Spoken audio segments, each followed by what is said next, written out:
She suddenly realized that the man who had imprisoned her for 5 years had forgotten to lock the basement door, allowing her to make her way unimpeded to the cubicle on the first floor. However, the cubicle door was also locked.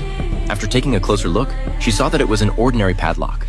So she found a sturdy piece of wood and smashed it against the lock with all her might. Just then, the man suddenly remembered he hadn't locked the door. He panicked and turned his car around, racing back toward the cabin. After smashing it dozens more times, the lock finally broke. Lily quietly peeked out to make sure no one was around. She tried to open the door, but it was firmly locked, so she turned her gaze to the boarded-up window. Breaking through the window was clearly the faster option. On the highway, the man, Hansen, floored the gas pedal.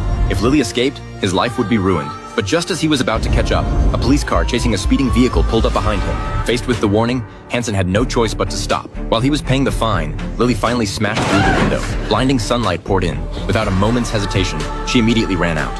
After crossing the forest, she saw a river. The sight made her burst into tears. After wiping away her tears, she began running again. Just as she stopped to rest, she heard the sound of a car. Without hesitation, she immediately flagged down the vehicle. Under Lily's hopeful yet anxious gaze, the person in the car got out. The man then drove Lily home. The woman heard frantic knocking at the door. She hurried downstairs to open it. Lily appeared before her just like that. Mother and daughter were both sobbing uncontrollably as they reunited. The twin sisters, Abby, rushed over immediately. The two sisters embraced and wept together. While the three were reunited, the mother didn't forget to call the police. The police arrived quickly. Seeing the strangers, fear once again surfaced in Lily. Faced with gentle questioning, Lily was afraid at first and didn't dare to reveal what had happened with Hansen.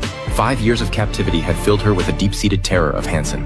But her mother kept encouraging her, and Abby gently guided her as well. Finally, Lily spilled everything. When they heard Hansen, everyone froze. Meanwhile, Hansen returned to the cabin and found Lily was gone. He rushed home and told his wife, who was watching their daughter, to pack immediately.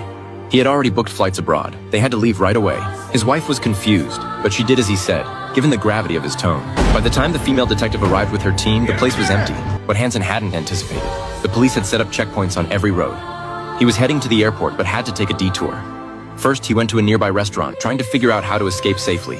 At the hospital, the doctor was examining Lily. Her mother and Abby waited by her side, looking at the healed scars on Lily's body and the stretch marks on her stomach. Unable to control her emotions, the mother rushed out of the room.